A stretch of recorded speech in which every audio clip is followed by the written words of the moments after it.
안녕하세요. 서울에 살고 있는 평범한 30대 기혼 여성입니다. 저는 현재 서울의 한 백화점 매장에서 근무하고 있습니다. 연말이라서 쇼핑하러 오는 사람들이 엄청나게 많아요. 그래서 요즘 정말 눈코 뜰 새 없이 바쁘게 일만 하면서 지내고 있답니다. 오늘은 모처럼 휴일이라 집에서 쉬다가 우연히 사연 라디오를 듣게 됐는데요. 정말 세상 별별 사연이 다 있더라고요.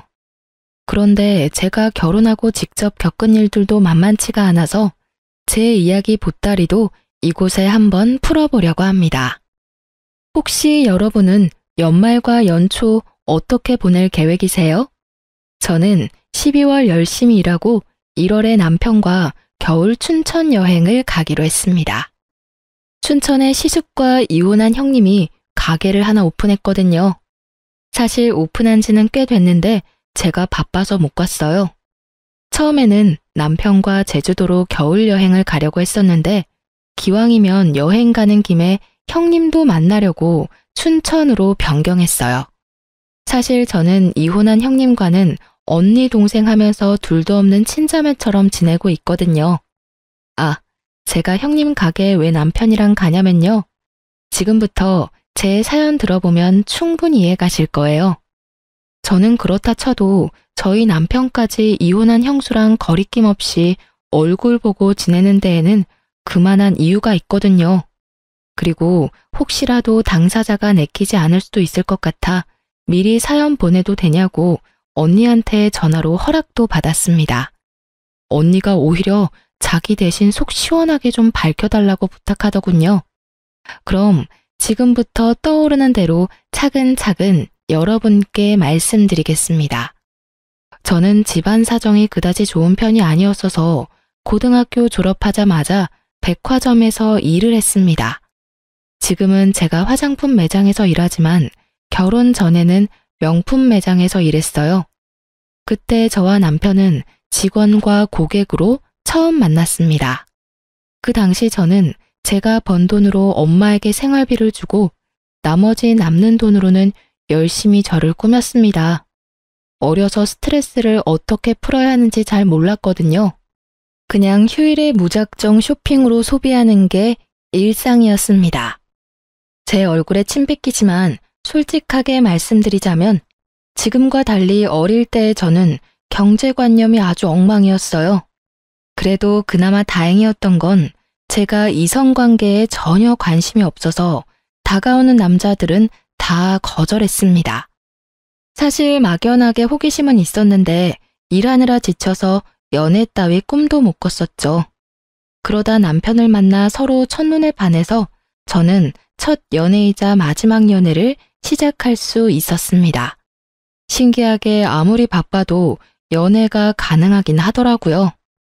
저는 남편 만나서 사랑을 배웠고 시댁에서는 그 외에 다른 것들도 참 많이 배웠습니다.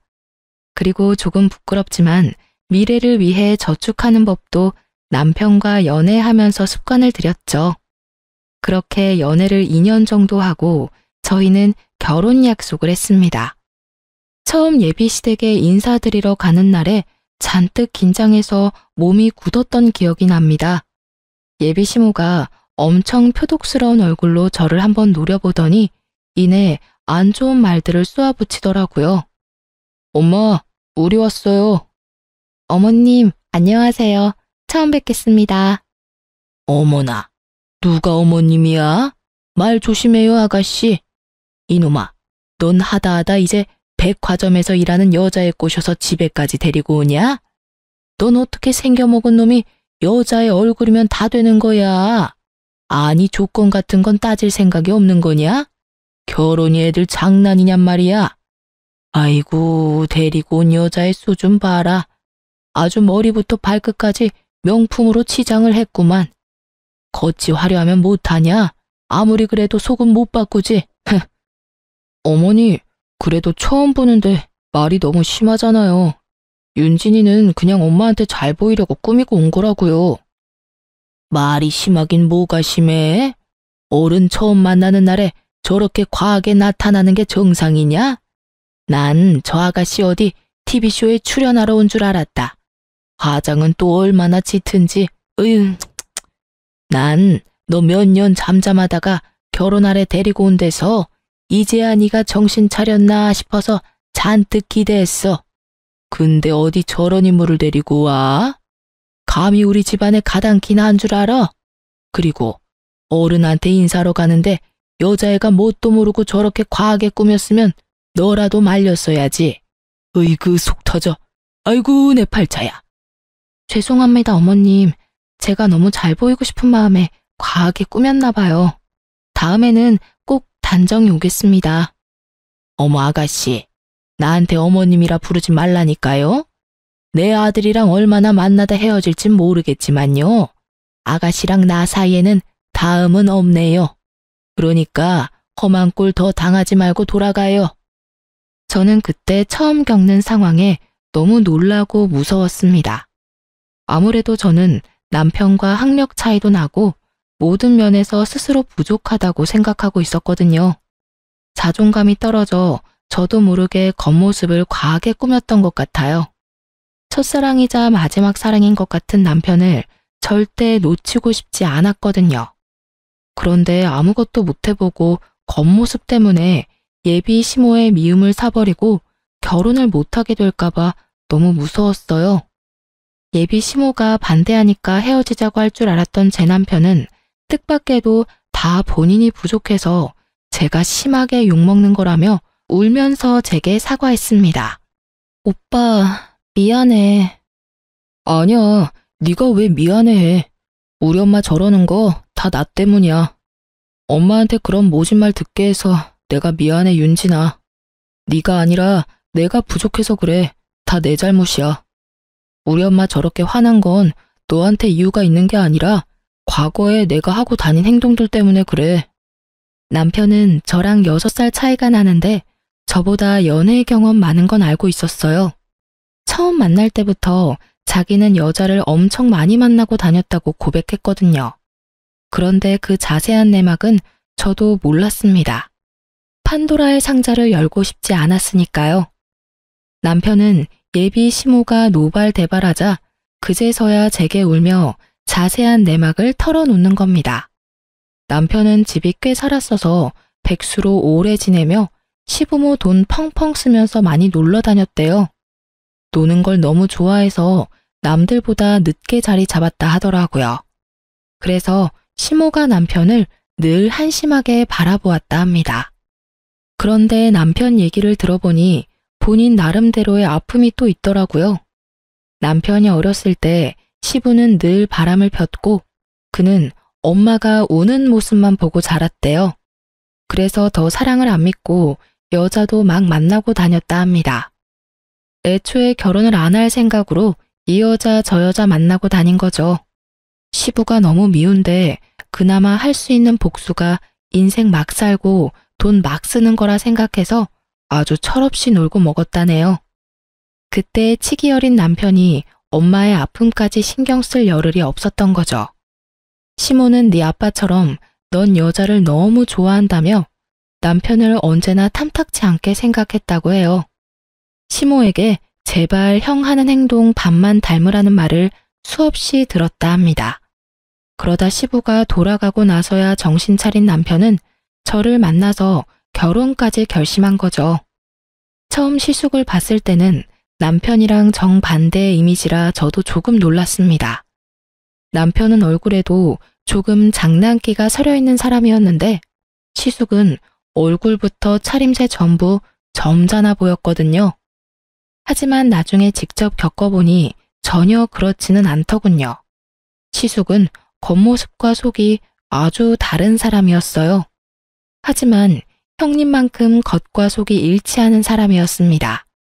반대하는 결혼 둘이 알아서 해보라고 시모가 내쳤지만 남편과 저는 허락을 받고 싶어서 시모에게 계속 문을 두드렸습니다. 그러던 중에 저는 처음 형님과 마주했어요. 형수님 계셨네요? 형이랑 같이 왔어요? 도련님 오셨어요? 형은 아직 회사에 있고 어머님은 지금 잠시 통화하러 방에 들어가셨어요. 밥 먹으러 놀러 오라고 해서 잠깐 혼자 놀러 왔는데 혹시 도련님 여자친구 윤진 씨라고 했죠? 어머, 반가워요. 이야기만 듣다가 이렇게 처음 만나네요. 어쩜 너무 화사하고 예뻐요. 도련님이 첫눈에 반할 만한데요? 형수는 또 부끄럽게 그런 얘기를 왜 해요? 아, 안녕하세요. 이렇게 반겨주셔서 감사합니다. 아니, 뭐냐? 재혁이 너 또 언제 온 거야? 만나기 싫다는데 넌 왜 자꾸 내 집에 저 아가씨를 데리고 오는 거냐? 엄마, 사람 앞에 두고 진짜 왜 그래요? 끝까지 반대한다 하셔도 저희 결혼할 거예요. 그럼 내 허락 없이 하면 둘이 결혼하면 될걸. 이렇게 찾아와서 고집 부리는 이유가 뭐야? 네 형수 모처럼 나 만나러 집에 왔는데 너랑 네 여자친구가 우리 시간 다 망치는구나. 어머님, 저는 괜찮아요. 도련님도 얼른 장가가야 하잖아요. 저는 도련님 여자친구 처음 봐서 너무 신기하고 좋은데요. 아가, 저놈 편 들어주지 마라. 아이고, 내 정신 좀 봐라. 너 저번에 먹고 싶다한 오이소박이 내가 해놨으니까 쟤들 보내고 얼른 누룽지 끓여서 우리끼리 먹자. 첫째 며느리에게 알콩달콩 귓속말하는 예비시무를 보면서 참 부럽기도 하고 저는 미움받는 입장이니 묘한 감정이 들었어요. 그런데 그때 먼저 형님이 제게 손을 내밀어 주더라고요. 어머, 정말요? 그럼 다 같이 먹어요, 어머님. 윤진 씨, 도련님, 아직 밥 안 먹었죠? 아니, 얘는 우리끼리 먹자니까 그러네. 에이, 제가 만든 건 아니지만 어머님 오이소박이에 저 엄청 자부심 있잖아요. 저만 그 맛 알기는 아깝죠. 그리고 다 같이 먹으면 더 맛있지 않을까요? 그럼 뭐, 둘 다 안 먹었으면 다 같이 한술 뜨던지. 네, 저도 너무 먹어보고 싶어요, 어머님. 감사합니다. 어머님이라고 부르지 말라니까 그러네. 에이, 어머님, 그럼 윤진 씨가 부를 만한 호칭이 없는데요. 어머님한테 언니라고 부를 순 없잖아요. 아이고, 넌 또 뭔 뚱딴지 같은 소리냐? 내가 첫째 너 때문에 웃는다. 어머님, 누룽지는 제가 끓일 테니까 좀 앉아 계세요. 모두에게 밝게 웃어 보이는 형님의 첫인상은 화장기는 없었지만 반짝거리고 선해 보였습니다. 그래서 그날 이후로 꾸미기 좋아했던 저는 형님의 모습을 롤모델 삼아 거칠애를 전부 포기하고 수수하고 아주 검소하게 다녔습니다. 저도 화장빨 말고 저 자체로 빛나는 사람이 되고 싶더라고요. 그렇게 만날 때마다 점점 바뀌어가는 제 겉모습에 예비 시모의 눈초리도 점점 부드럽게 변해가더라고요. 저는 기어코 노력한 끝에 점수를 딸 수 있었고 결혼 허락까지 받을 수 있었습니다. 막 축복을 받는 결혼까지는 아니었지만 반대하는 결혼이 아니라는 사실만으로 저는 너무 행복했어요. 하지만 제가 변하는 모습을 보며 그렇게까지 결혼을 하고 싶냐며 안타까워하는 친구들도 있고 반응은 각양각색이었어요. 조언을 넘어서 비난하는 친구들도 있었죠. 저는 아랑곳하지 않고 자주 어울려 놀았던 친구들과는 만나지 않고 자연스레 멀어졌습니다. 그때 제 곁에 남은 몇 안 되는 친구들이 지금도 곁에 남아 있어요. 지금 생각해보면 제 인생에서도 아주 잘한 일이라 생각합니다. 그런데 저는 결혼하면 다 끝난 줄 알았는데 하고 보니 또 구박받을 일이 많더라고요. 저희 형님은 어디 가서 못 만날 아주 착한 사람이었습니다. 하지만 형님만 예뻐하고 저를 구박하고 차별하는 시모의 행동 때문에 자연스레 저는 형님을 질투하는 감정도 생겼고 속으로 형님을 조금 미워도 했습니다. 지금 돌이켜보니 참 제 마음대로 형님을 롤모델 삼았다가 또 미워하고 저 혼자 참 북치고 장구 많이 쳤네요. 그러다 제 질투심은 또 어떤 계기로 사라졌어요. 저는 결혼하고 시댁에서 맞이하는 첫 명절만큼은 시모에게 형님보다 더 예쁨 받고 싶었어요. 그런데 당연히 몇 년 일찍 시집 온 형님이 일을 잘했죠. 음식 장만하는데 형님은 익숙하게 시모를 돕는데 저는 느리고 서투른 칼질도 모자라 음식을 태우기 시작했어요. 아유, 둘째, 너는 살면서 요리랑 아예 담 쌓고 지냈니? 난 며느리 한 명 더 생겨서 이번 명절은 좀 수월하게 지나가나 했다. 그런데 어째 너 실수 수습하느라 우리가 더 힘들구나. 죄송해요, 어머님. 근데 저도 배우면 금방 늘지 않을까요? 그래도 둘보다는 셋이 낫잖아요. 참나 말이나 못하면. 지금부터 둘째 너는 시키는 일만 해라. 괜히 혼자 설치다가 사고 치지 말고. 네. 아니면 동서 잠깐 방에 가서 좀 쉬다 올래? 방에서 쉬고 오라는 형님의 말에 속으로 꽤나 당황했습니다. 형님이 저를 그 상황에서 배척하는 건가 싶었거든요. 네? 뭐 첫째 말대로 그렇게 하는 것도 나쁘지 않겠구나. 아가, 항상 나랑 둘이 하다가 한 명 더 끼니까 도리어 정신이 없지? 예, 나머지는 나랑 첫째가 마무리할 테니 넌 방에 들어가 있어라. 차라리 그게 더 도움되겠다. 지금은 뭐 정신 사나워서 원. 아, 그게 아니라요, 어머님. 동서 백화점에서 종일 구두 신고 힘들게 일하니까 오늘만큼은 좀 쉬었으면 해서요. 들어보니까 이번 주 내내 일했는데 오늘 하루 딱 쉬고 내일 또 출근한대요. 어머님이랑 저는 워낙 해왔던 거라 손에 익었는데 아직 동서는 그렇지 않잖아요. 형님, 저는 걸핏하면 혼자 열등감에 사로잡히곤 했는데 저를 진심으로 걱정하는 형님의 눈빛과 말은 엄청 감동이었어요. 그런 거라면 형님, 어머님, 저 이제 실수 안 할게요. 간단한 거라도 도울 수 있게 해주세요.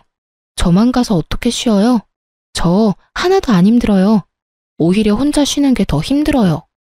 우리가 힘들어 이거사. 그럼 사고 치지 말고 지금부터 딱 하라는 것만 해라. 알겠냐? 네. 잘해내고 싶었지만 참 야속하게도 저는 긴장한 탓에 손에 땀이 계속 났고 결국 시모가 아끼는 그릇을 놓쳐 깨트리기까지 했습니다. 찡그랑하는 소리에 시모는 참을 대로 참았다며 제게 소리를 질렀어요. 너 정말 오늘 와서 사고만 치고 한 게 뭐가 있냐? 그거 첫째가 선물해준 비싼 접시야. 너 이 귀한 접시 어떡할 거야? 어머님, 정말 죄송해요. 손이 미끄러워서 그만. 넌 어디 네 형님 반만이라도 따라가 봐라. 내가 업고 다니지. 어휴, 어쩜 그렇게 죄다 엉성하니? 속 터진다 정말. 어머님, 일단 위험하니까 방에 잠깐 들어가세요. 저랑 동서가 바닥부터 치울게요. 시모에게 혼나니까 놀라서 손은 더 말이 안 듣더라고요. 깨진 접시 조각을 맨손으로 치우려는데 형님은 바로 제 손을 저지하고 고무장갑을 끼곤 저 대신 바닥을 청소했습니다. 동서, 그러다 예쁜 손 다쳐. 내가 할 테니까 잠시 앉아 있어. 죄송해요, 형님. 청소 후에 형님은 다 같이 마실 수 있게 차를 우리더니 시모와 제게 내밀었습니다. 놀라서 몸이 굳었을까 봐요. 아가, 역시 너는 센스가 타고났구나. 에이, 어머님, 혹시 저 처음 시집 왔을 때 기억나세요? 자꾸 저 띄워주시면 저 동서 보기 창피해요. 형님이 배시시 웃자 시모는 갑자기 웃음보가 터졌습니다. 영문을 모른 채 저는 두 사람을 보면서 차만 홀짝이고 있었죠. 어머, 아유, 내가 이제 늙었나 보다. 잠시 망각했어. 그래, 너에 비해 둘째는 양반이구나. 둘째 너 지금 손 빠르고 꼼꼼한 네 형님이 처음 우리 집 왔을 때 어땠는 줄 아니? 글쎄, 자기가 음식 혼자 다 하겠다고 어머님 저만 믿으세요 하길래 믿고 외출하고 돌아왔더니 글쎄 해 떨어질 때까지 거실 소파에 대자로 뻗어 자고 있었단다. 그래놓고 하는 말이 잠들어서 음식을 하나도 못했대. 아이고 배꼽이야. 정말 형님이요? 그래. 네 형님이 그랬어. 그래놓고 지도 놀랐는지 내 불호령에 벌떡 일어나서는 이제라도 빨리 해보겠다면서 잠결에 기름이라고 식초를 후라이팬에 냅다 둘러서 후라이팬에 불을 냈지 뭐냐. 그래서 불이 쉽게 안 꺼져서 주방에 소화기 뿌리고 난리 났었죠. 어머님, 그때 저한테도 아까처럼 말씀하셨었는데 기억나세요? 예, 너 그거 내가 아끼는 후라이팬인데 어쩔 거냐? 하셨잖아요. 아까 동서 보는데 저 보는 줄 알았다니까요. 그래, 그랬었지. 너 정말 손 많이 갔어. 저 혼나느라 눈물이 마를 날이 없었잖아요. 신나서 형님의 실수 에피소드를 말하는 시모와 맞장구 치며 웃는 형님을 보면서 비로소 긴장이 풀리더군요. 형님이 일부러 저 덜 혼나게끔 옛날 이야기를 꺼낸 것 같아서 그 마음이 참 고마웠습니다. 그렇게 저는 시모에게 혼날 때도 있었지만 형님에게 위로도 받고 점점 살림에 익숙해지고 시댁 식구들에게 스며들어갔습니다. 그러다 보니 시모의 불호령은 점점 사라졌고 저도 둘째 며느리로서 예쁨을 받으며 지냈어요. 하지만 그 행복도 길지 않았습니다. 얼마 안가 시모가 교통사고가 크게 났거든요. 시모가 그때 심하게 다쳐서 저와 남편도 물론 많이 슬퍼했는데요. 시모 교통사고 소식에 저희 부부와 시숙보다 형님이 더 많이 울었고 울다 실신까지 했습니다. 어머님, 일어나 보세요. 어머님, 저희 왔어요. 형님, 괜찮으세요? 저는 쓰러진 형님을 챙겼고 형님은 제가 생각했던 것보다 강했습니다. 다시 정신 차리자마자 시모를 간병할 준비를 하더군요. 그리고 의외로 효자인 줄 알았던 시숙은 잠깐 얼굴을 비추고 병원에는 잘 나타나지 않았습니다. 형님은 그런 무심한 아들을 대신하듯 중환자실 면회 때 그 잠깐에도 따뜻한 물수건을 미리 준비해서 시모 얼굴과 손, 발을 열심히 닦아냈습니다. 저와 남편은 그런 형님을 보고 또 한 번 많이 배웠습니다. 그리고 형님은 시모 누워있는 동안 혈액순환이 잘 되어야 한다며 짧은 면회 시간 끝날 때까지 발바닥을 열심히 주물렀죠. 그 사랑 덕분인지 시모는 회복이 빨랐고 의식을 차린 후 일반 병동에 옮겨졌습니다. 얘들아, 고맙다. 내가 너희한테 큰 빚을 졌구나. 빚이라니 어머님, 그런 말씀 마세요. 당연히 저희가 해야 할 도리를 한 거니까요. 어머님, 저희들 다 너무 걱정했는데 특히 형님이 어머님 정말 열심히 간호했어요. 첫째 아가도 둘째 아가도 다들 고맙구나. 그런데 재혁아, 네 형 재훈이는 어딨냐?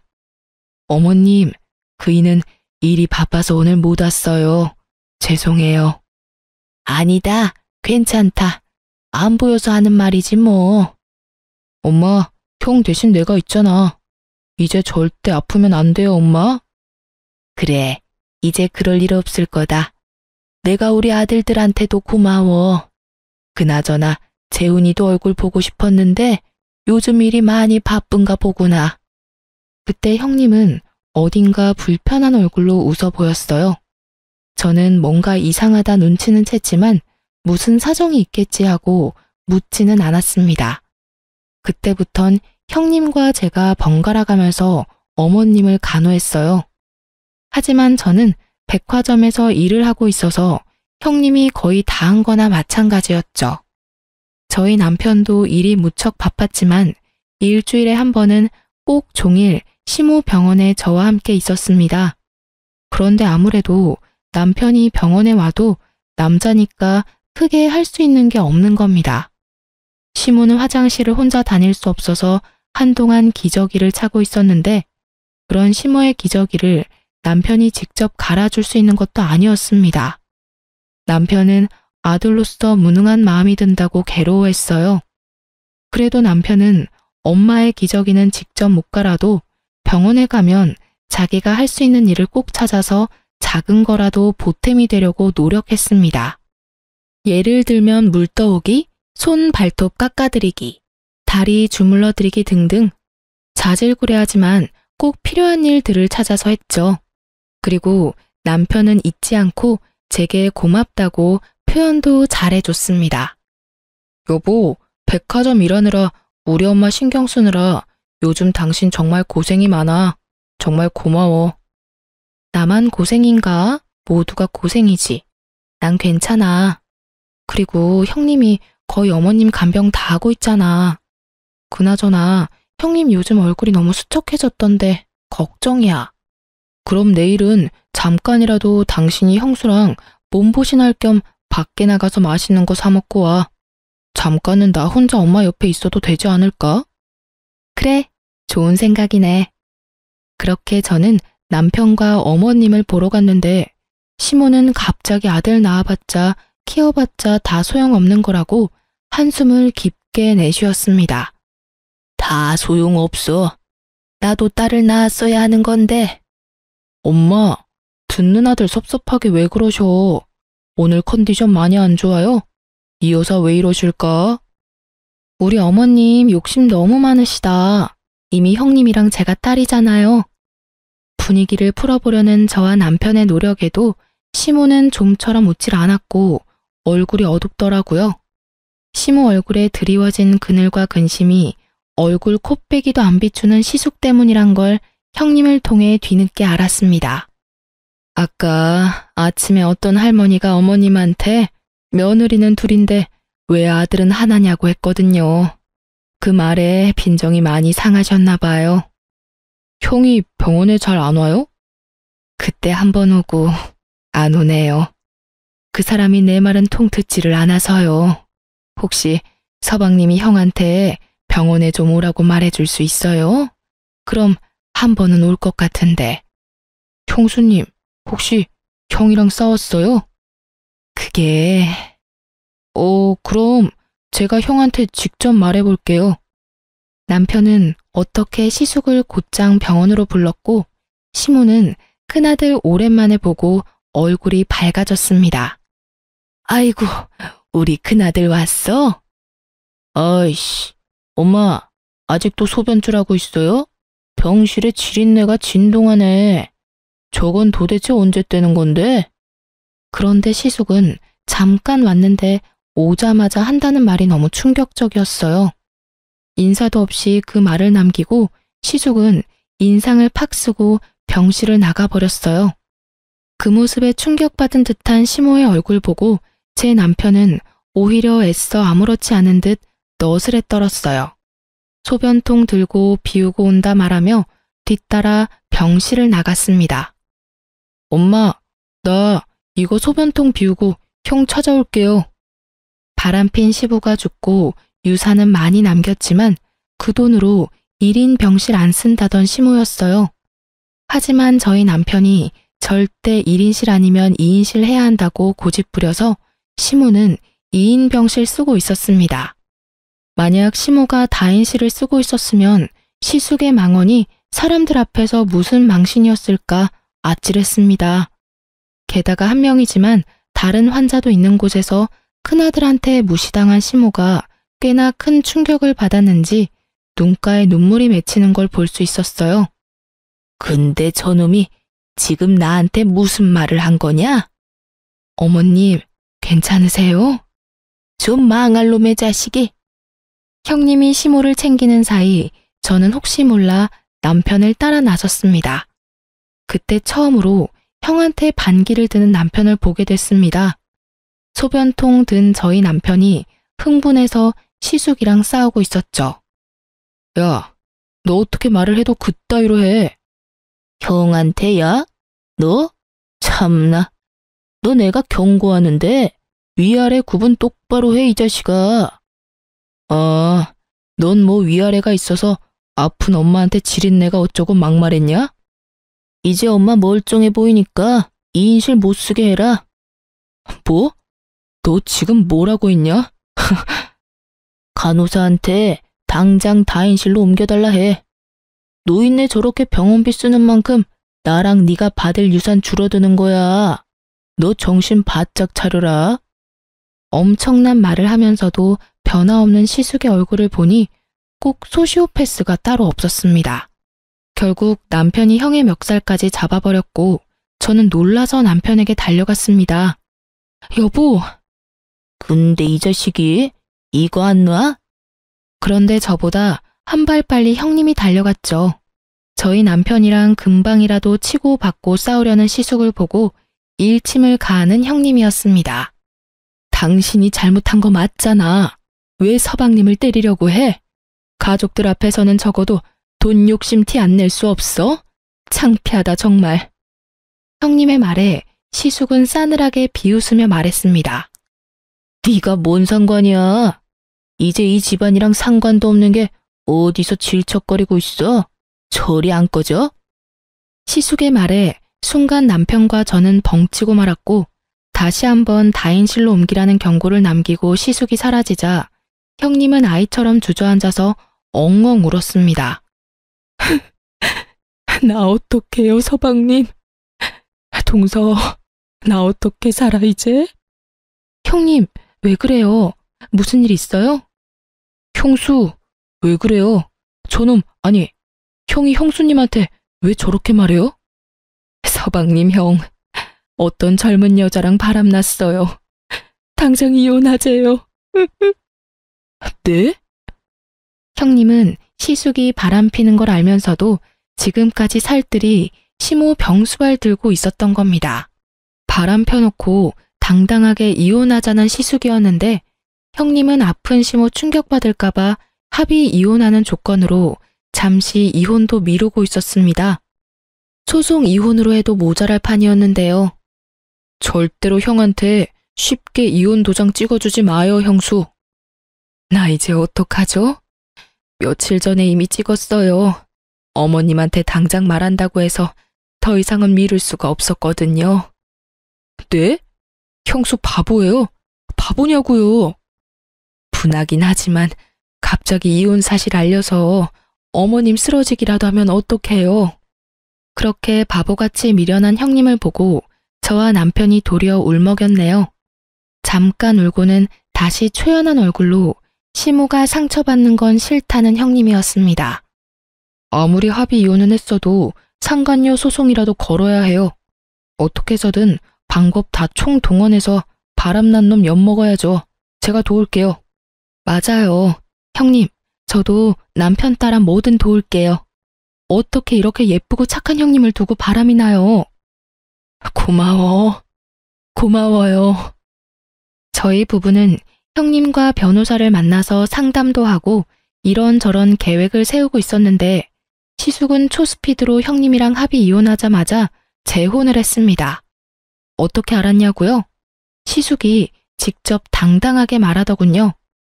시숙이 갑자기 중요하게 할 말이 있다며 저희 부부를 상간녀와 식사 자리에 불러냈거든요. 아니 젊은 여자랑 바람난 거 무슨 자랑이라고 아주 동네방네 소문내려고 결혼식도 올린다 하더라고요. 뭐가 급한지 시숙은 벌써 혼인신고도 올렸고 요란하게 결혼식 준비도 하고 있더라고요. 안녕하세요. 우리 자기한테 말씀 많이 들었어요. 얼굴에 철판이라도 깔았는지 아무렇지 않게 저와 남편에게 해맑게 인사하는 상간녀 보고 저와 남편은 보란 듯이 투명인간 취급을 해줬습니다. 급한 일이라더니 이런 자리에 왜 불렀어? 결혼 전에 인사 나누려고 불렀지. 우리가 한가해 보이나 봐? 그리고 내가 왜 형 상간녀한테 인사까지 해야 하지? 네? 너 말 조심해. 내가 뭘? 듣는 귀들도 있는데 상간녀라니? 어머 아주버님, 상간녀를 상간녀라 하지. 그럼 뭐라 불러요? 재수씨. 언제는 그쪽이라더니 이제야 저를 재수씨라고 불러주시네요. 우린 보이는 그대로 말했는데 뭐가 문제인지 모르겠네. 그리고 엄마는 병원에 아직도 계시는데 형은 뭔 생각으로 우릴 여기 부른 거야? 진짜 제정신 아니지? 삐딱하게 구는 것도 정도껏 해. 이제 가족이라곤 너랑 나랑 둘뿐인데 서로 의지하고 살아야 하지 않겠어? 뭔 개소리야 그게. 우리 엄마 멀쩡히 살아있는데. 죄송하지만 저는 형제끼리 싸움에는 관심 없어요. 그냥 다 같이 잘 지내고 싶거든요. 물론 동서랑도 잘 지내고 싶고요. 우리 형님은 어머님 병원에 있는데 당신 지금 누구 보고 동서래? 진짜 뻔뻔하네. 상간녀 주제. 부부가 합심해서 적대적이네요. 자기야, 나 슬슬 화나려고 하는데요. 언제까지 여기 있어야 해요? 일단 오늘 두 사람 부른 건 내 결혼식에 올 가족이 두 사람 뿐이잖아. 와서 자리 좀 채우라고. 형, 아까부터 왜 엄마 없는 사람 취급하냐니까? 그럼 노인네 소변줄 달고 결혼식으로 해? 진짜 아주버님 그렇게 안 봤는데 정말 이기적이네요. 우리가 왜 참석해야 해요? 전 절대 그 결혼식 안 가요. 그럼 재수 씨는 오지 말던가요. 됐고, 야, 너만 와. 아니, 나한테 가족은 지금부터 형 제외하고 딱 세 사람이야. 엄마, 이 사람, 형수. 네가 엄마 없는 사람 취급하니까 나도 지금부터 너 없는 사람 취급해 줄게. 뭐라고? 안 그래도 상간녀 소송 들어와서 골치 아픈데 너까지 머리 아프게 하지 마. 어머머, 여보, 아주버님 모르셨나 봐. 우리가 형님 도와서 소송한 건데 말이야. 뭐라고요? 참나 기가 막혀서. 자기야, 가만히 듣고만 있을 거야? 아니, 있어봐봐 좀. 지금 재수 씨가 말한 거 다 사실이야? 그래, 내가 배신당한 불쌍한 형수님 도왔다. 형, 너 그러다 천벌 받아. 너 진짜 돌았냐? 형제지간 배신하고 남인 네 형수 도와주는 게 말이 돼? 엄마가 알면 가만 계시겠냐? 정말 양심도 없다. 형수는 남인데도 아픈 우리 엄마, 자기 엄마처럼 지극정성으로 간호했어.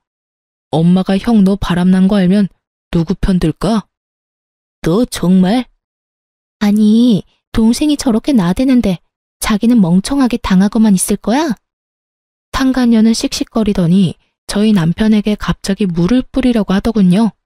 저는 그대로 물잔을 낚아채서 먼저 상간녀에게 물을 뿌려줬습니다. 어디 감히 내 남편한테. 이게 무슨 짓이에요? 당장 우리 형님 대신해서 머리채라도 쥐뜯어주고 싶은데요. 내 손 더럽히는 거 싫어서 손을 못 대겠네요. 냉수마 차렸으니까 정신 좀 차리고 살아요. 상간녀가 자리를 박차고 나가니까 시숙은 두고 보자며 같이 따라 나가더군요. 그리고 얼마 후 병원에서 할 치료를 다 끝낸 시모는 몸은 여전히 불편해서 한동안 요양병원으로 옮겨 지내기로 했습니다. 형님은 더 이상 병원에 오지 못했어요. 시숙은 이제 혼인신고도 해서 자기 부인은 따로 있으니 시모 옆에 있지 말라며 형님을 내쫓아 버렸거든요. 상간녀 소송 때문에 열받아서 그런 듯 했습니다. 어머님, 앞으로 저 없을 때는 간병인이 올 거예요. 간병인? 혹시 첫째한테 무슨 일 생긴 건 아니지? 시모는 영문도 모른 채 갑자기 사라진 형님을 계속 찾았습니다. 형님을 걱정하는 시모에게 결국 저희 부부는 사실대로 털어놓았어요. 사실은요, 어머님. 엄마, 놀라지 말고 잘 들어요. 모든 이야기를 전해 들은 시모는 충격을 받은 듯해 보였지만 쉽게 무너지지 않았어요. 아주 비장한 표정을 지어 보였습니다. 있어 봐라. 내가 알아서 하마. 그 말 한마디가 얼마나 든든하고 멋져 보였는지 모릅니다. 그 이후로 시모는 온 가족을 시모의 요양병원에 다 불러 모았습니다. 이번엔 시모에게도 인사를 시킬 생각인지 시숙이 재혼한 상간녀를 데리고 나타났습니다. 엄마, 좋았어요. 그래, 장남 왔냐? 동 얼굴 보기 어렵구나. 얼마 만에 보는지 모르겠어. 죄송해요. 그럴 일이 좀 있었어요. 안녕하세요, 어머님. 그쪽은 누구? 엄마 아픈 사이에 저한테 많은 일들이 있었어요. 다 말씀은 못 드려요. 부부간 말하지 못할 사정이 있었거든요. 그 사람이랑은 이혼도 합의해서 잘했고 저는 진짜 제 짝 만나서 재혼했어요. 시숙이 말을 워낙 청산유수처럼 해서 가만 들어보니 마치 본인 잘못한 거 하나도 없다는 듯 상황 설명을 하더군요.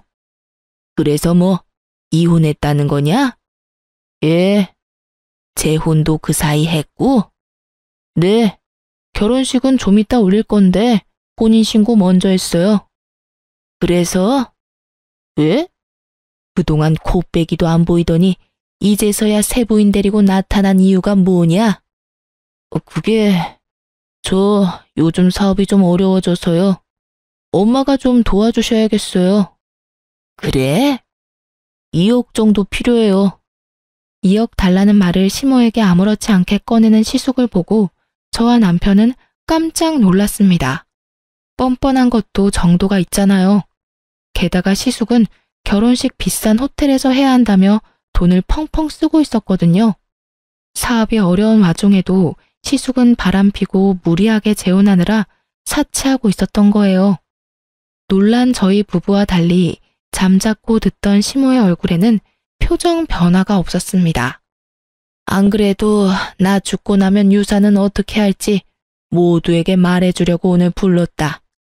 내가 한 번도 돈 관련해서 따로 얘기한 적 없으니까 다들 궁금도 했겠지. 이번에 교통사고 나면서 깨달았어. 참, 언제 어디서 어떻게 죽을지 알 수 없는 게 이놈의 인생이야. 그래서 미리 내가 정리를 좀 하려 한다. 저는 그 순간 상간녀에게 해실거리며 웃는 시숙의 악마 같은 모습을 또 봐버렸습니다. 정말 역겨웠어요. 하지만 어머님이라고 눈이 없을까요? 그네, 넌 돈 얘기하니까 대놓고 좋아하는구나. 그런 거 아니에요, 엄마. 그런데 그냥 유산 나눠주면 재미없지.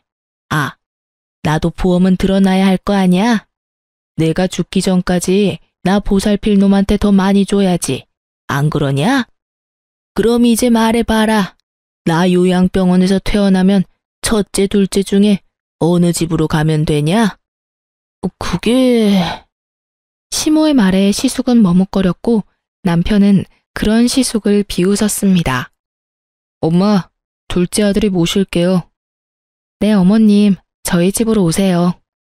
그러자 시숙은 아니라며 장남이 모시겠다 소리쳤죠. 무슨 둘째 집에 가요? 엄마는 장남이 모셔야지. 자기야, 그게 무슨 말이야? 나랑 상의도 없이 그런 게 어딨어. 그런 말은 전혀 없었잖아. 난 싫어. 상간녀가 눈치 없이 시숙에게 칭얼거리자 시숙은 참지 않고 불같이 화내더라고요. 어떻게 될지 모르니까 넌 좀 조용히 있어.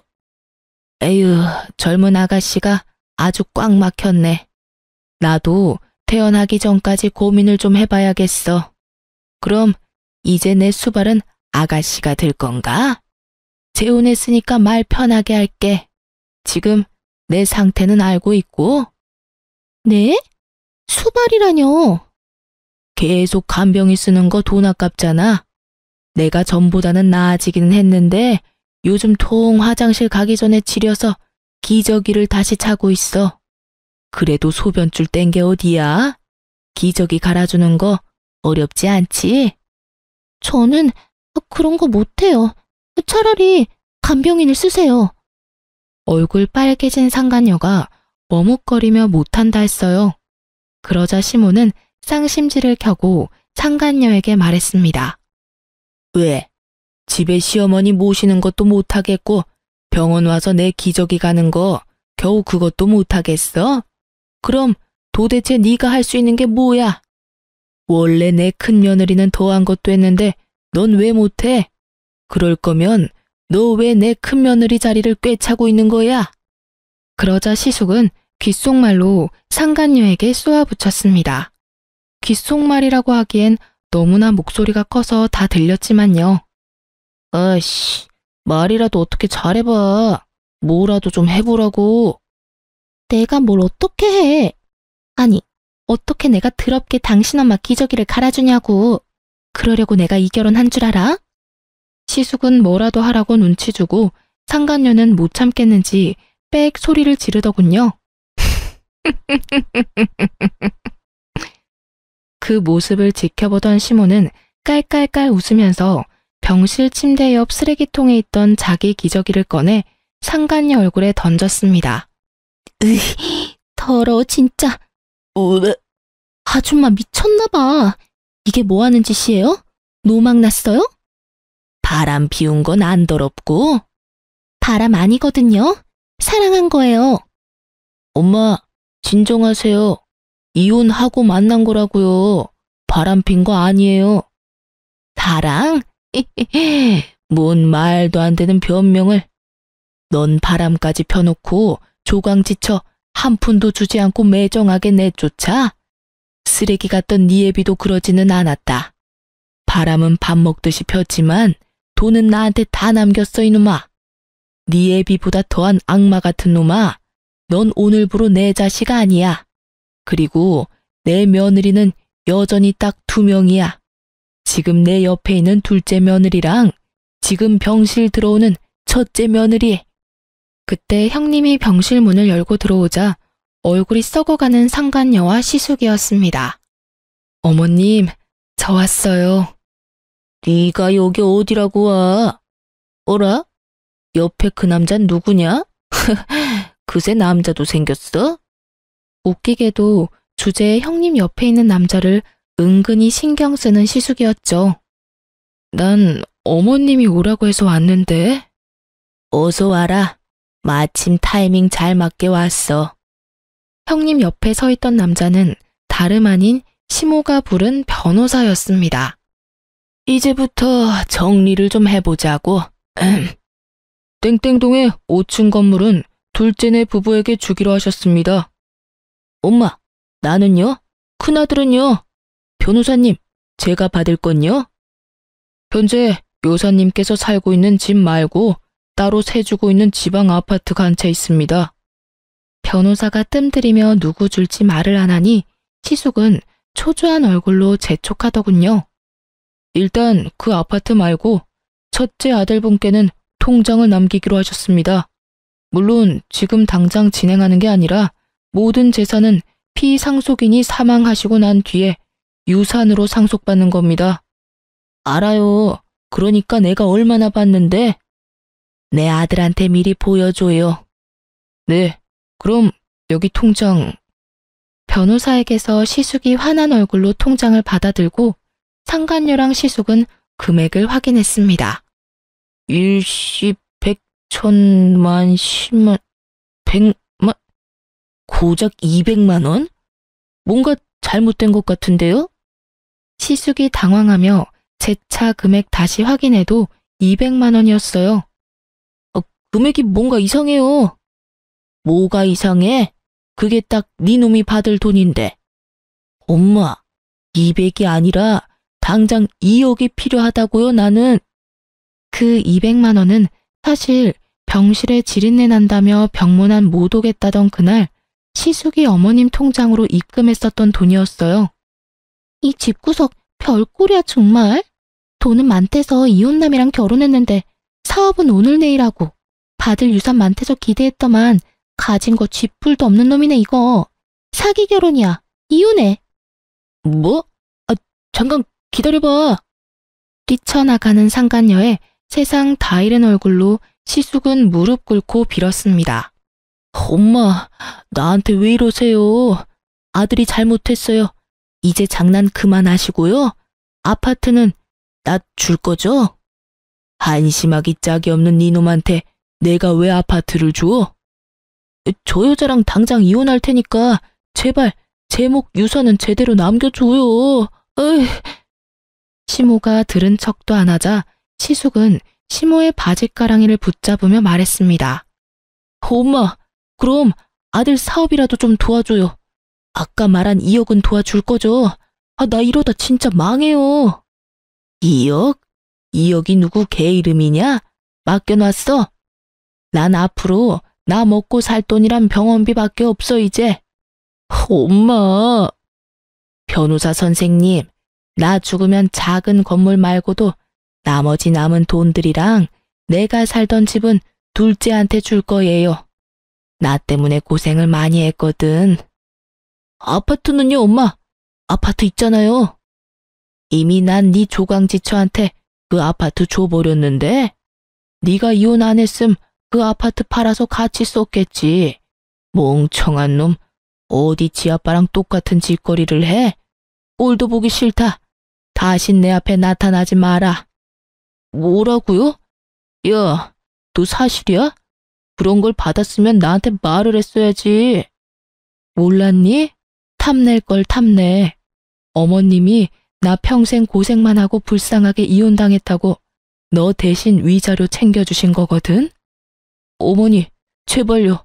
무슨 생각으로 그러신 거예요? 참나, 이제 내 손 떠난 것들이다. 네 마누라한테 사과하고 빌어보던가. 여보, 내가 미안해. 내가 잘못했어. 가증스러워. 형님은 펑펑 울고 있는 시숙의 뺨을 사정없이 날렸습니다. 그래, 때려. 에이, 마음 풀릴 때까지 차라리 날 때려. 넌 평생 반성해야 해. 근데 말야 어쩌지? 난 너랑 다시 합칠 생각도 없고 내 돈 나눠줄 생각도 없어. 지금껏 넌 네 생각만 해왔잖아. 나랑 내 아들은 손가락 빨고 살라고 그렇게 매정하게 버려놓고 잠 잘 오디? 그리고 너 어머님 병실에 있을 때 한 번이라도 말 따뜻하게 해본 적이 있어? 가족들 먼저 버린 건 당신이야. 일어나. 이제 와서 불쌍한 척 거짓 눈물 흘리지 마. 그동안 엄마랑 형수한테 피눈물 나게 한 건 형이잖아. 시모는 끝까지 시숙을 외면했고 남편은 짐승처럼 울부짖는 시숙 멱살을 끌고 병실에서 나갔습니다. 시모는 시숙이 사라지자마자 결국 눈물을 훔치며 말했죠. 아가, 이런 한심한 꼴 당하게 해서 미안하다. 내가 아들을 한참 잘못 키웠어. 정말 미안하다. 어머님, 아니에요. 그 뒤로 시숙은 가족들이 모두 외면하자 혼자 사업 살려보겠다고 무리하게 대출받고 여기저기 돈을 빌리며 아등바등 사는 듯 했습니다.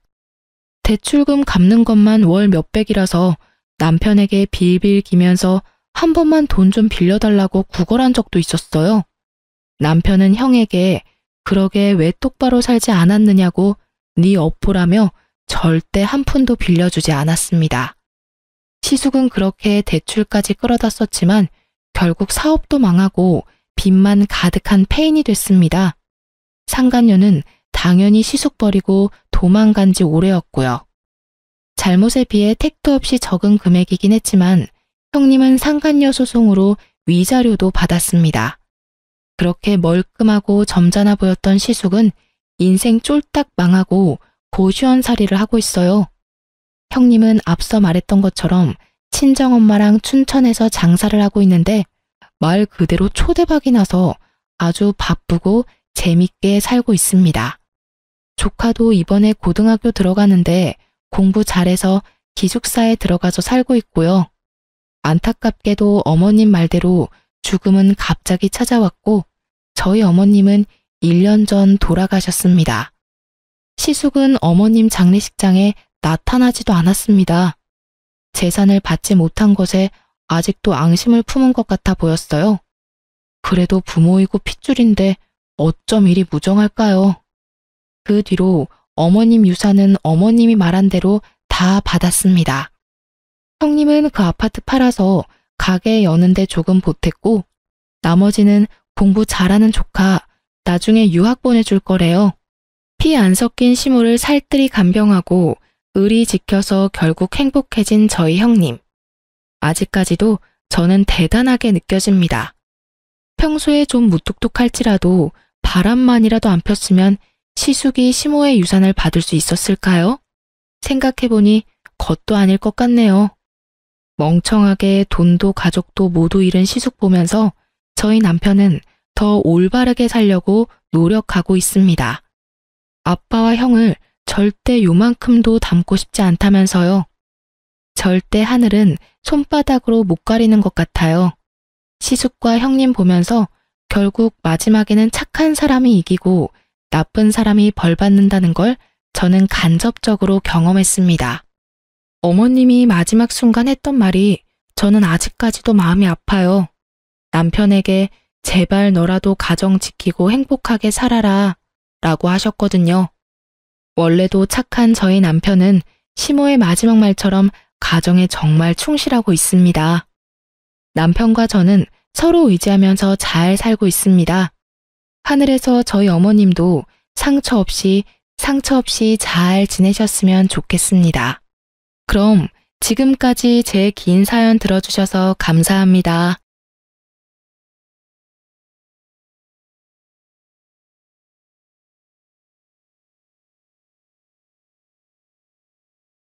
안녕하세요.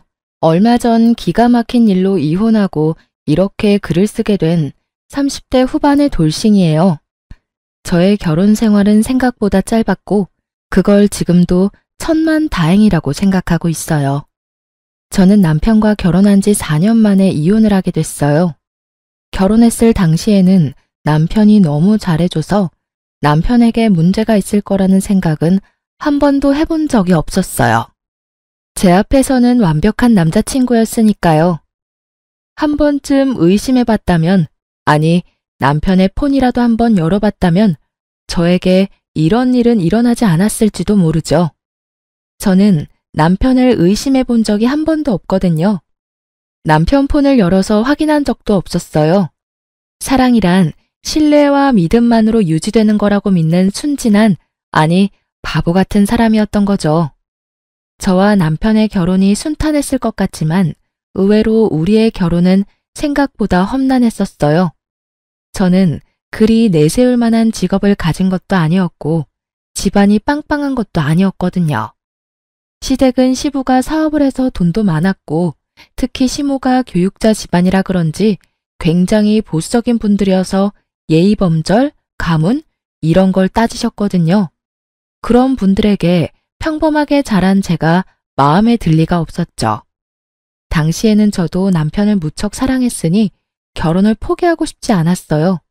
그때 시모가 마지막으로 묻더군요. 너 우리 집안의 제사가 얼마나 있는지 알긴 하니? 제사만 1년에 13개야. 그리고 집에 행사 있을 때마다 와서 네가 거들어야 하고 걔가 우리 집 장손이라서 너는 맏며느리가 되는 거야. 그 정도는 당연하게 해야 되는 일이고 할 수 있겠어? 솔직히 저희 집에서도 제사는 지냈었고 바쁜 어머니 때문에 제가 제사 준비한 적도 많았거든요. 또래보다는 그런 일에 익숙하다고 볼 수 있었으니 저도 그때는 자신감 넘치게 가능하다 말했었죠. 제 말에 시모가 한참을 절 뚫어져라 쳐다보더니 그러더군요.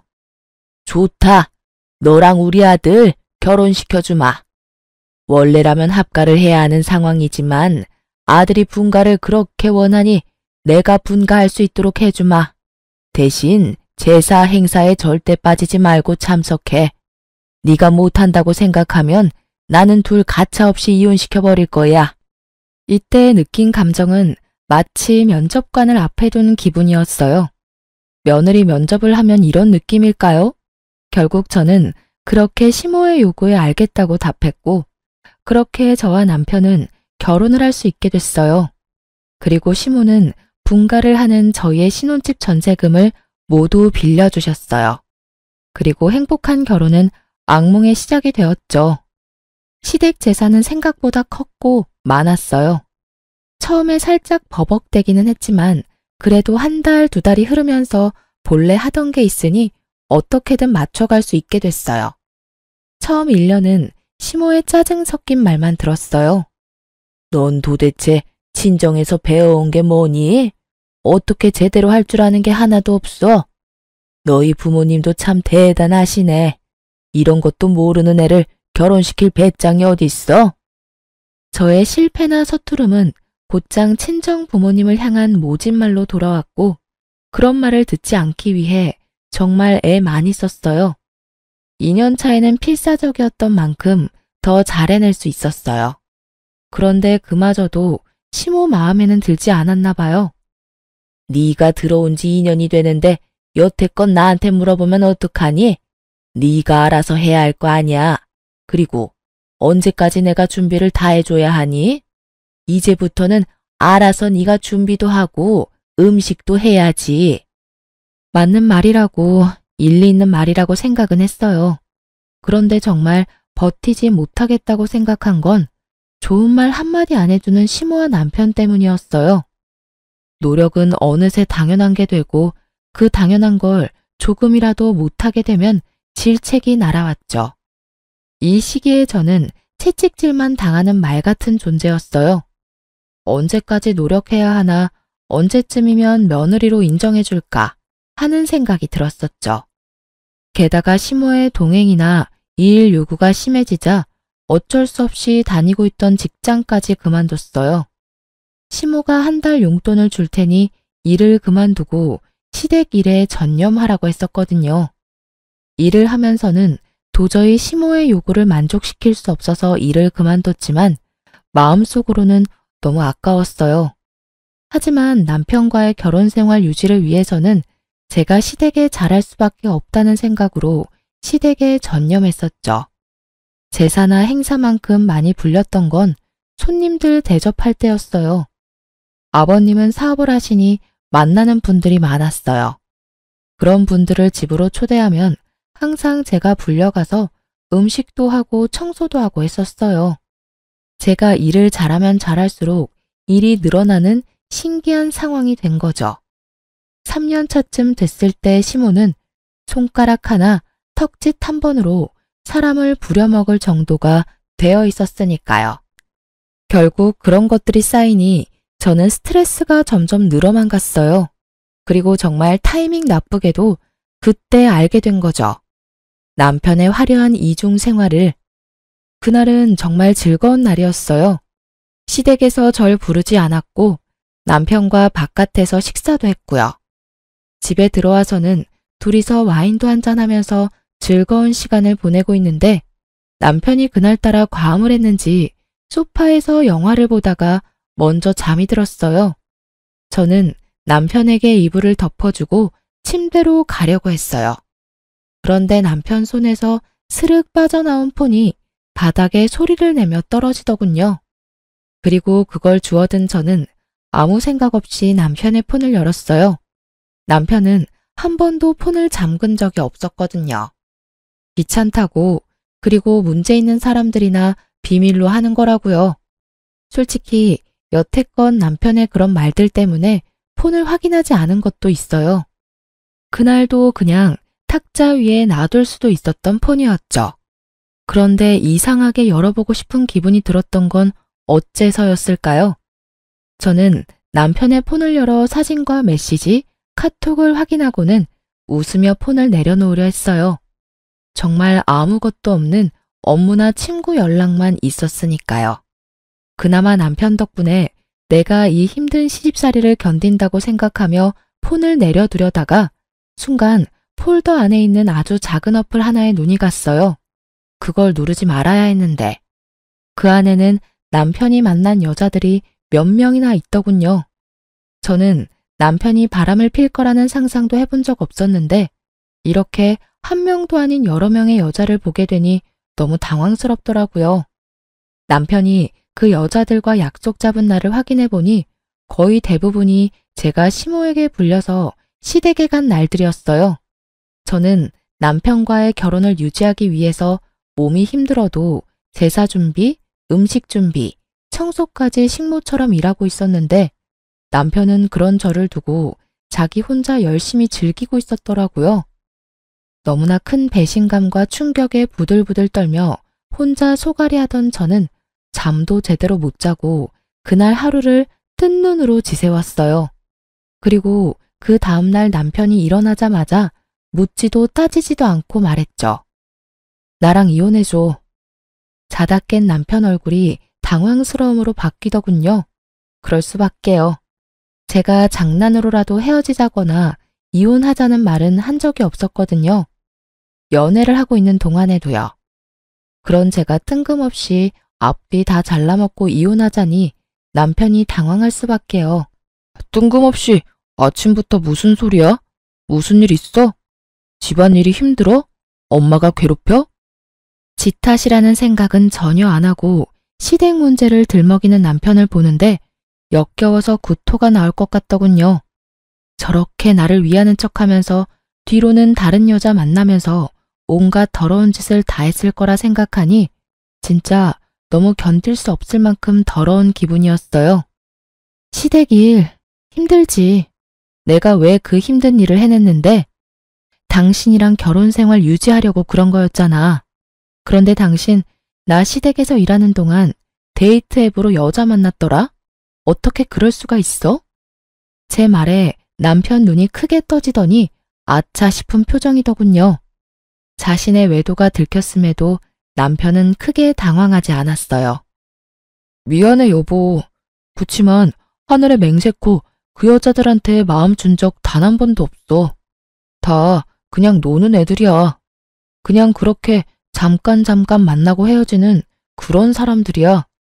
2번 볼 사이도 아니고 용건만 끝나면 다신 볼 일 없는 사람들. 그런 사람들이랑 자기랑은 다르지. 이런 말을 들으니 기가 차서 말이 안 나오더라고요. 마음은 준 적 없고 몸은 줬다. 그러니 봐달라. 어디서 이런 미친 발상이 떠오르는지 도무지 상상도 안 됐어요. 지금 그걸 위로라고 하는 말이야? 아니면 돌려서 나 까는 거니? 그것도 아니면 지금 이 순간을 모면하려고 그냥 던진 말? 어떻게 당신이 나한테 그런 말을 해? 당신 마음이 나한테 있으니 몸은 마음대로 굴려도 된다 이거야? 내가 받은 배신감, 내가 느낀 이 더러운 감정은 어쩌고. 당신이 그딴 식으로 가볍게 미친 소리 한다고 해결될 일 아니잖아. 나도 가벼운 마음으로 이렇게 말하는 거 아니야. 나한테는 진짜 당신뿐이라니까. 봐, 어떤 여자도 오래 만난 적 없어. 당신만큼 나를 완벽하게 해주는 여자도 없고, 무엇보다 내 아내라는 자리에 당신보다 더 완벽한 여자도 없어. 그거면 되잖아. 솔직히 내가 당신을 얼마나 잘 챙겼는지는 당신도 잘 알잖아. 서프라이즈도 자주 해줘. 당신 위해서 선물도 많이 해줘. 당신 집에 있을 때는 다른 곳에 가지도 않고 당신한테 오잖아. 이 정도면 내 마음을 의심하는 것도 이상하지 않아? 난 정말로 당신뿐이야. 다른 여자들 신경 쓸 것 하나도 없어. 그 여자들은 그냥 노는데 필요한 것들이니까.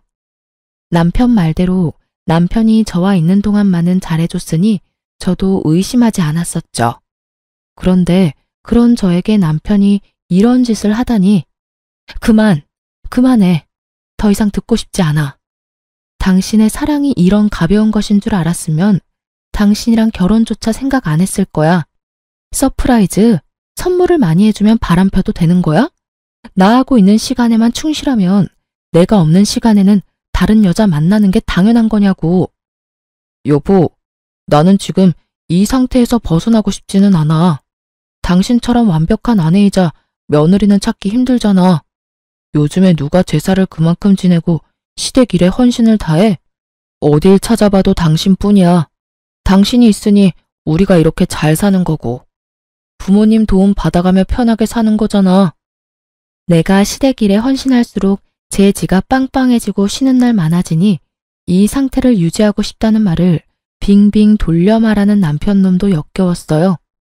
저를 시댁에 대한 방패로 세워두고 혼자 열심히 즐길 생각으로 가득 차 보였으니 말이죠. 반성을 하고 미안한 마음을 가진 인간의 말이 아니었어요. 됐어. 당신 말 듣고 싶지 않아. 나는 그냥 이혼하고 싶어.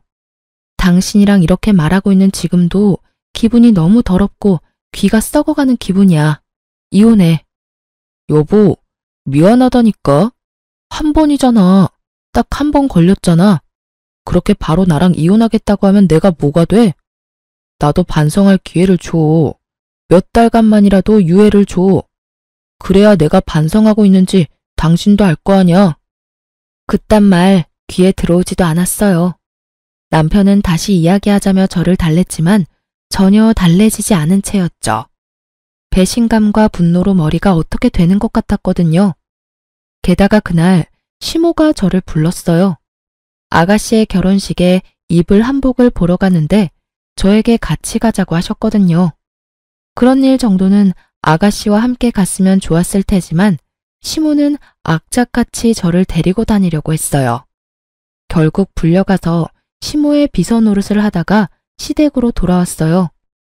마음이 안 좋으니 내내 한숨만 나왔고 그 모습을 보던 시모가 제게 한마디 하더라고요. 오늘따라 한숨을 왜 그렇게 쉬어? 너 한숨 한 번 쉴 때마다 복이 얼마나 날아가는지 모르니? 네 복 날아가는 건 상관없지만 내 아들 복 날아가는 건 싫은데?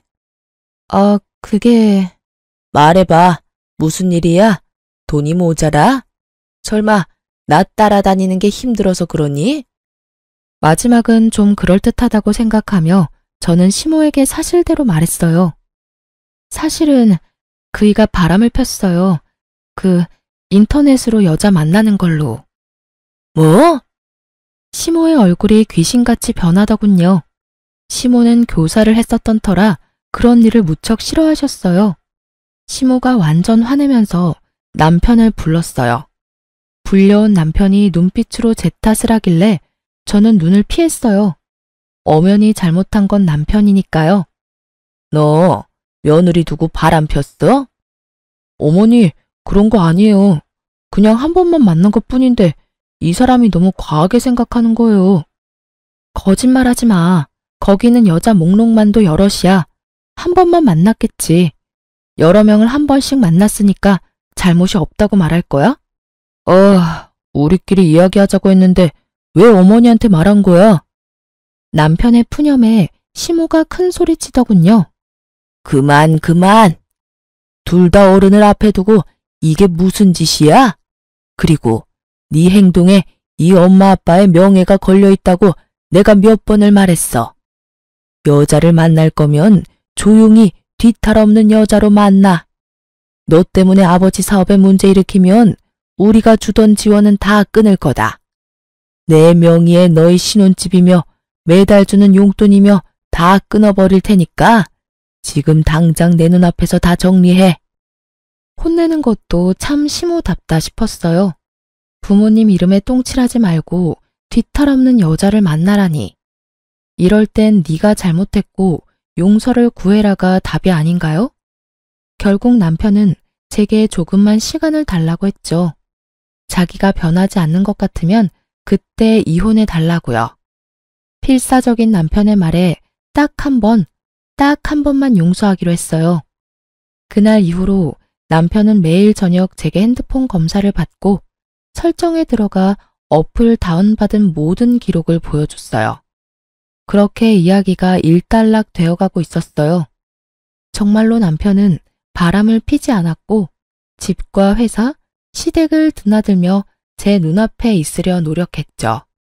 하지만 한 번 깨진 병은 붙인다 한들 원상복구되는 건 아니더라고요. 여전히 저는 남편에 대한 의심을 거두지 못했고 완벽한 남편의 모습에도 빈틈을 찾게 됐죠. 그렇게 3개월 정도 지난 어느 날 남편의 바람보다 더 큰 일이 생겼어요. 그날은 큰 제사를 끝낸 다음이었는데 시모가 저한테 앉으라며 할 말이 있다고 하더군요. 남편과 둘이 그 앞에 있으니 시모가 저에게 운을 떼더군요. 네 시아버지 1년 전에 다쳐서 병원 신세 진 거 기억하니? 네, 어머님. 고관절 골절로 입원하셨다가 지금은 집에 계시잖아요. 그래, 지금 집에서 지내는데 점점 몸이 좋아져야 할 사람이 점점 안 좋아지고 있어. 거동을 못하는 건 아니지만 거동을 할 때 도움이 많이 필요하지. 여태 나랑 네 신우가 움직이는 거 도와줬는데 이제는 네 신우도 결혼하고 나면 여기 못 올 거고 나도 늙어서 힘을 못 쓰니 네가 들어와서 네 시아버지 수발을 좀 들었으면 좋겠구나. 저는 너무 당황했어요. 갑작스러운 합가 이야기에다가 시부 수발까지 들라는 말에 정신이 없었죠.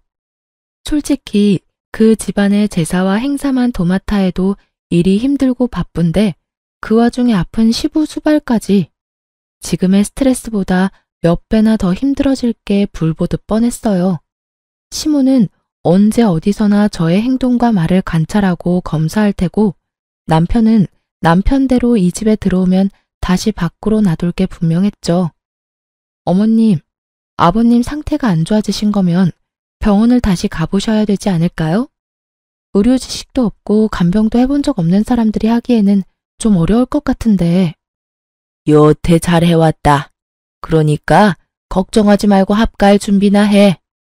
당장이라도 드리고 싶지만 일단 네 신우가 결혼을 하고 나서 짐을 빼야 너희 짐이 들어올 수 있고 전세도 계약이 종료되려면 3, 4개월 남았으니 그때까지 준비해 놓으라고 미리 말하는 거다. 합가를 하던 하지 않던 나는 너희 신혼집 전세금은 뺄 거야. 이건 선택이 아니고 확정 사항이니 그렇게 알고 정리해라. 완전 통보였어요. 마치 해고를 하는 것처럼 칼처럼 자르는 말투였죠. 남편이 시모에게 말했어요. 갑자기 합가를 하자고 하면 어떡해요.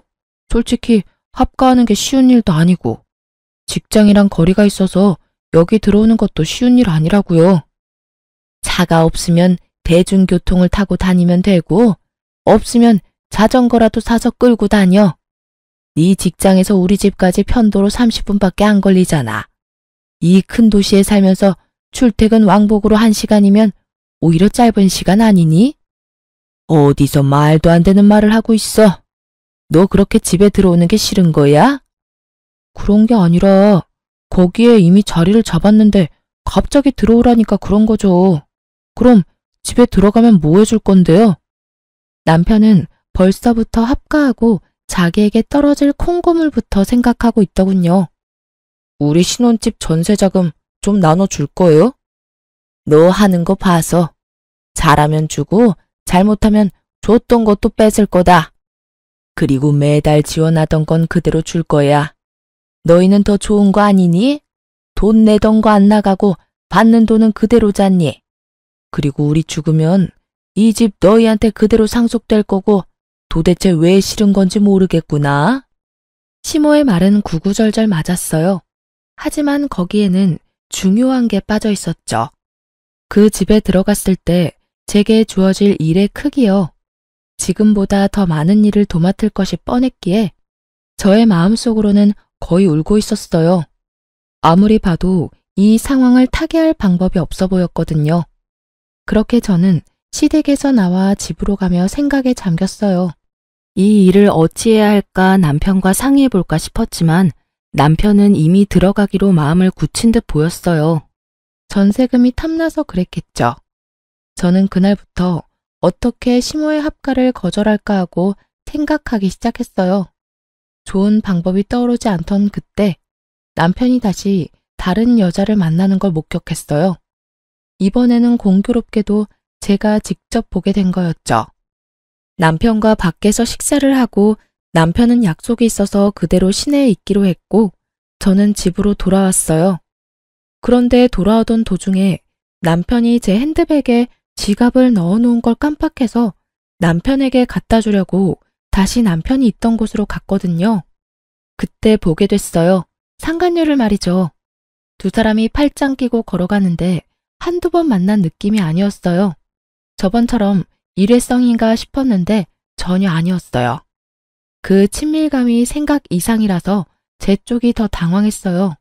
설마 하며 사람을 시켜 그 여자에 대해 알아봤는데 남편은 제가 조사한 기간 동안 몇 번이나 그 여자를 만나더라고요. 결국 남편의 불륜을 알게 되니 정신이 번쩍 들더군요. 제가 시댁 일로 정신 못 차리고 휘둘리는 사이에 남편 놈은 또 저 몰래 사람을 만나는 거였어요. 그것도 이번에는 저번과는 다르게 여러 번을요. 시댁에 대한 스트레스, 남편에 대한 분노, 이런 것들이 뒤죽박죽 되기 시작하면서 저는 제대로 된 판단을 할 수 없을 정도였어요. 그 감정들이 저를 삼켜버린 것 같은 기분이 들었거든요. 상간녀의 전화번호를 알아내 그 여자에게 나오라고 만나서 이야기하자고 했어요. 그 여자도 순순히 저를 만나러 나왔어요. 당신 지금 만나고 있는 남자 제 남편이에요. 모르시고 있는 것 같아서 알려드려요. 이대로 만나면 두 사람 불륜이고 당신 상간녀 되는 거예요. 제가 왜 헤어져요? 뭔가 착각하고 있는 것 같은데 그 사람 나 좋아서 만나는 거예요. 저도 그 사람 좋아서 만나는 거고요. 그러면 좋아하지 않는 사람은 정리해야 하는 게 맞는 거 아닌가요? 그렇지 않아도 그 사람이 와이프 곧 정리하겠다고 했어요. 전 그 이야기만 믿고 있어요. 당신이 하는 말 들을 필요 없을 것 같은데요? 이보세요. 당신 이대로 내 남편 만나면 상간녀 되는 거예요. 그렇게 살고 싶어요? 어떻게 남의 남자 뺏어가고는 이렇게 뻔뻔할 만큼 당당해요. 불륜도 뭐 사랑이라고 말하고 싶은가 본데 아무리 치장해도 당신이랑 남편 사이는 더러운 불륜 그 이상도 그 이하도 아니야. 더럽다 더럽다 그러는데 그쪽이야말로 더 역겹지. 서류상으로만 아니지. 그 사람이 당신 사랑하는 걸로 착각하나 본데 그거 사랑 아니야. 나한테 다 이야기해줬거든? 시댁 지원 받으려면 완벽한 며느리가 필요하대서 들인 아내라고. 그래서 금이야 오기야 열심히 치장해주는 거라고 하던데? 아무것도 모르는 게 누군데 지금 여기서 큰 소리야? 저는 그 이야기에 정말 주저앉고 싶을 정도로 충격받았어요. 어렴풋이, 아니 사실은 느끼고 있었어요. 남편이 저를 그럴 용도로 사용하는 게 아닌가 하고, 저를 시댁에 보내놓고 시댁에 비위를 맞춰 지원을 받으려는 그런 용도, 그저 완벽한 며느리. 제 용도가 그것뿐이라면 제가 굳이 여기 매달려 있을 필요는 없잖아요. 저는 상간녀 눈앞에서 남편에게 전화해서 당장 여기로 오라고 했어요. 남편은 죄책감이라고는 전혀 없는 얼굴로 나타났죠. 당신이 어떻게 나한테 이래? 저번에 분명히 다른 여자와 만나지 않겠다고 약속하지 않았어? 어디까지 나를 비참하게 만들어야 속이 시원하니? 도대체 나는 당신한테 뭐였어? 당신은 완벽한 아내이자 우리 집 며느리였잖아. 당신 덕분에 일이 잘 풀린 것도 많았고 그래서 미안하게 생각해. 나 때문에 이런 일이 벌어져서. 그래도 나는 내 마음 속이는 일은 못해. 당신한테는 미안하지만 이 여자랑 같이 살고 싶어. 그래서 만남 지속한 거고. 야, 이 나쁜 놈아. 네가 어떻게... 와, 진짜 너무 열받아서 욕도 안 나와. 네가 사람 새끼는 맞아? 짐승 같은 새끼. 내가 여태껏 어떤 마음으로 시댁과 당신한테 했는데 내 뒤통수를 이렇게 때릴 수가 있어? 당신이 나 없이 잘 해낼 수 있을 거라고 생각해? 당신 없으면 뭐가 어떻게 되는데? 이 여자 웃기네. 당신이 와이프라고 뭐라도 된 것처럼 행동하는데 나라고 당신이 하는 일을 왜 못하겠어? 여기서 미친 짓 그만하고 그냥 깨끗하게 헤어져. 그게 훨씬 덜 비참할걸? 상간녀의 그 말에 저는 한바탕 퍼부어 주려다가 언뜻 그런 생각이 들었어요. 이렇게 비참하게 내가 살아야 하는 건가? 이 남자에게 매달려 본처 자리를 꿰고 있어도 나한테 돌아오는 건 아무것도 없지 않을까 하고요.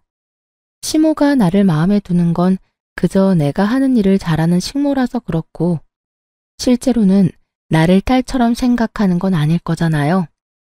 그런 사람을 위해서 내가 이 남자의 이런 여성 편력을 견디며 살아갈 수 있을까 하는 생각이 들었어요.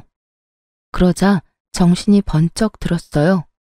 이대로 이 남자를 내게 돌려놔도 내게 남아있는 건 합가해서 시집살이 당하며 남편의 바람을 손 놓고 바라보는 것뿐이잖아요.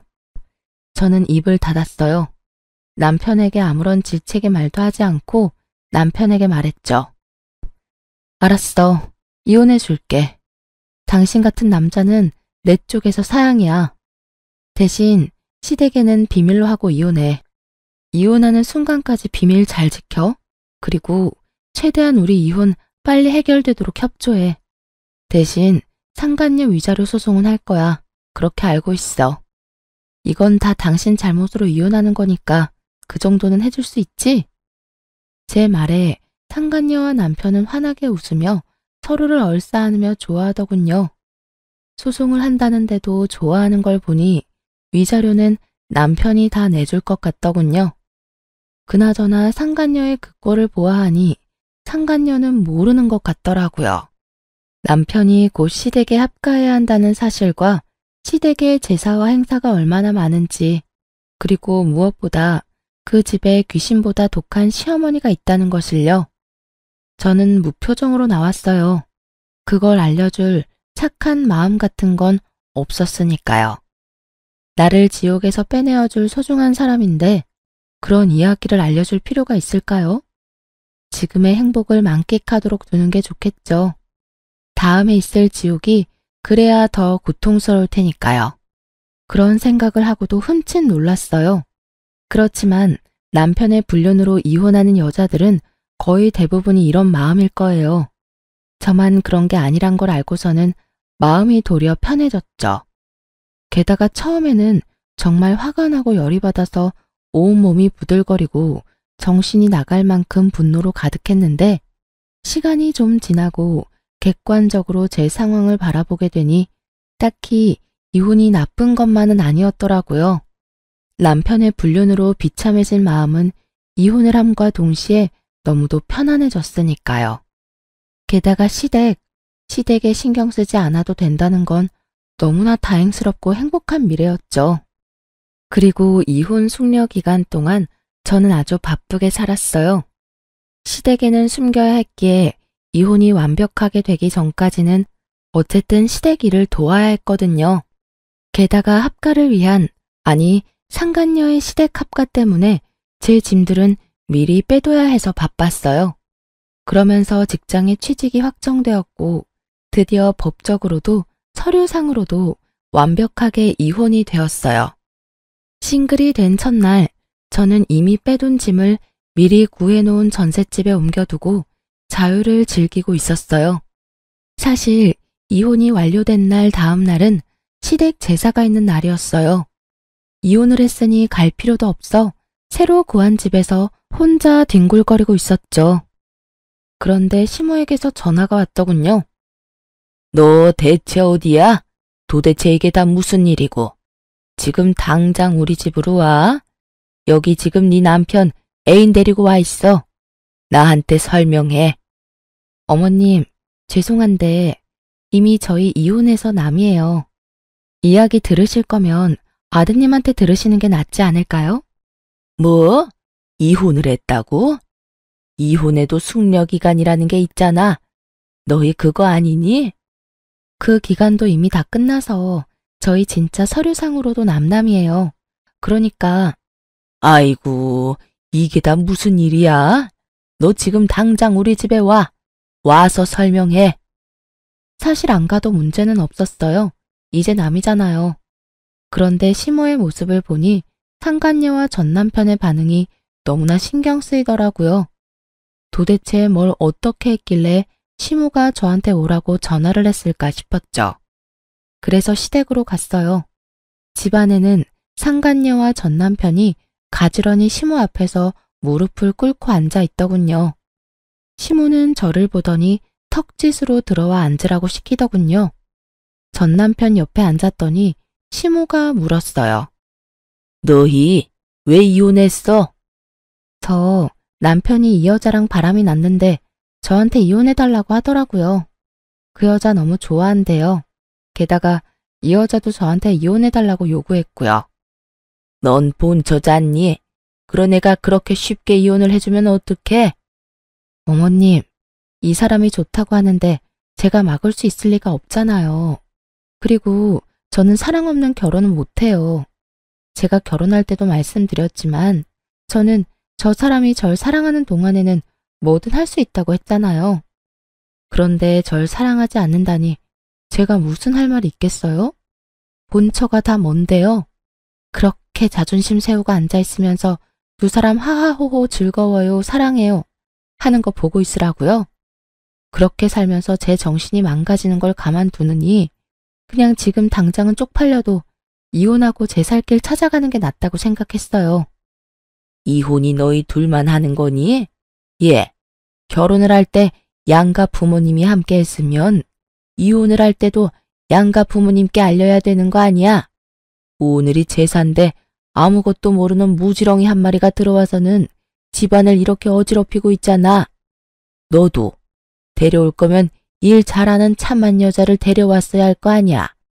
넌 네 처가 여태껏 어떻게 일했는지 보고서도 저런 머리가 꽃받친 여자를 데려와? 어머니, 말씀 좀. 이 사람 저랑 재혼할 사람이에요. 그렇게 말씀하시면 저도 어머님이랑 같이 못 살아요. 네가 나랑 못 살면 어쩔 건데? 너 알고 있겠지만 네 신혼집 그거 내 명이야. 저번에도 약속했지만 나는 너희 합가하라고 분명히 이야기했어. 그런데 그 짧은 시간 동안 이런 짓을 꾸며? 시모의 분노에 전 남편도 어쩌지 못하고 있더군요. 상간녀 앞이라 꼴불견인 모습은 보이고 싶지 않은 듯했지만 시모의 말을 거스를 수는 없었어요. 그리고 거기 아가씨, 아들한테 들었는지 모르겠는데 지금 우리 집에 시집 오면 합가해서 이 집에서 어른 모시고 살아야 해.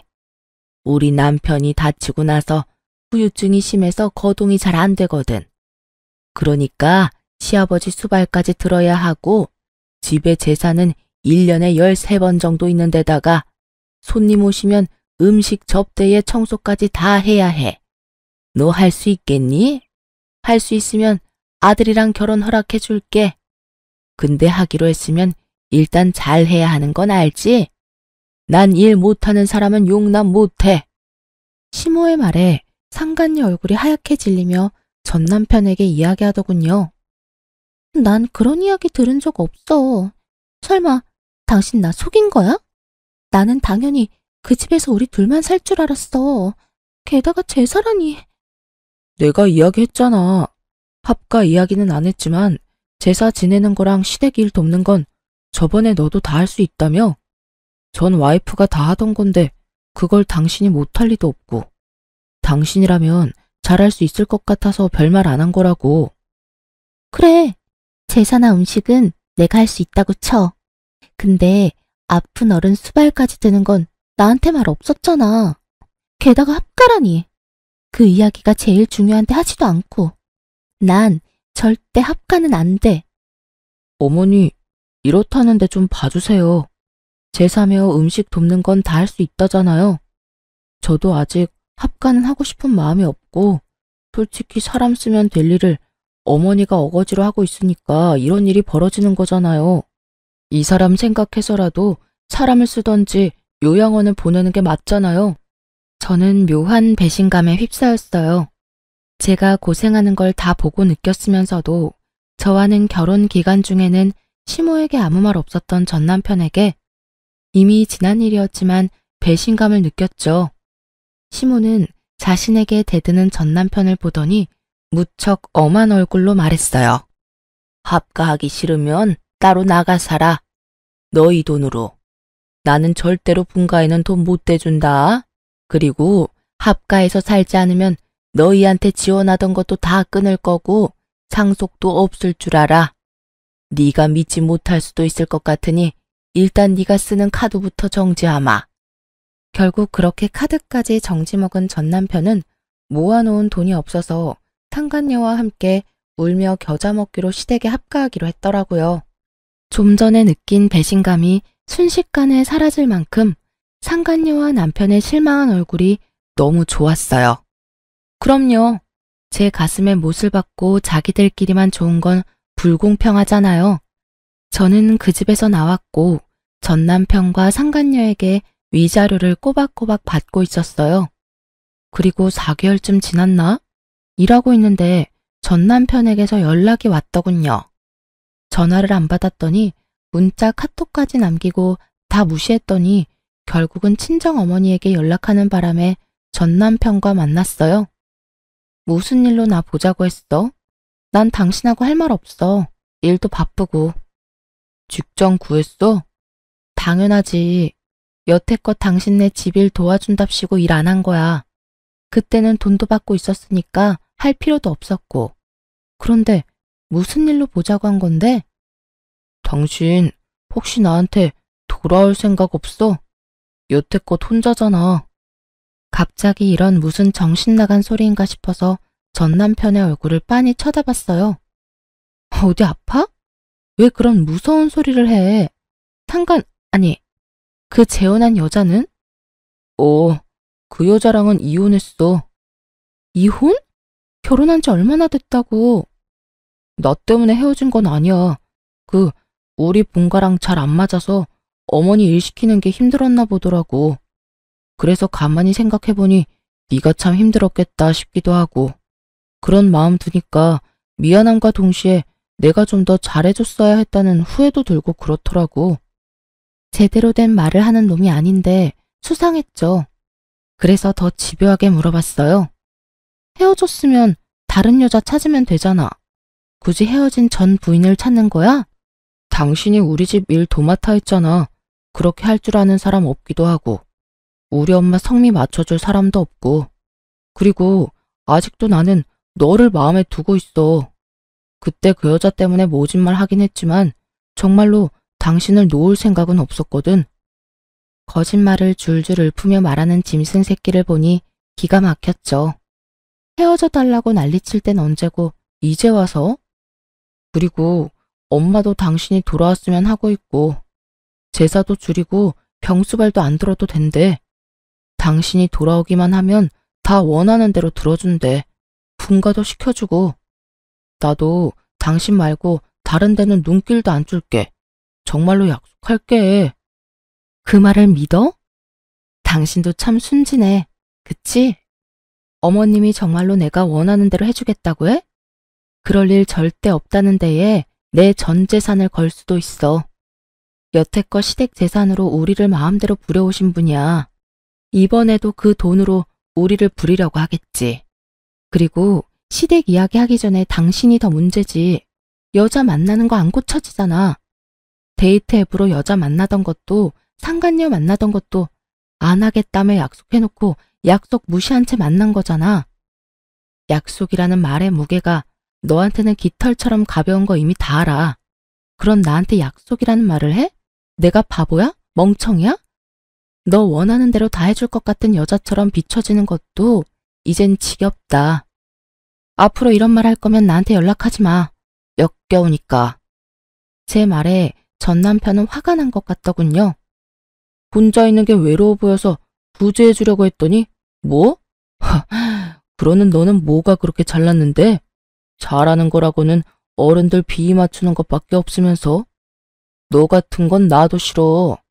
아, 엄마가 너 데려와야 지원해 준댔는데 이딴 식이면 나도 그런 거 필요 없어. 잘 됐네. 그게 당신 본심이었어? 내가 어른들 비위를 왜 맞췄는데 너랑 결혼해 보려고 악착같이 그랬던 내가 참 바보 등신이었지.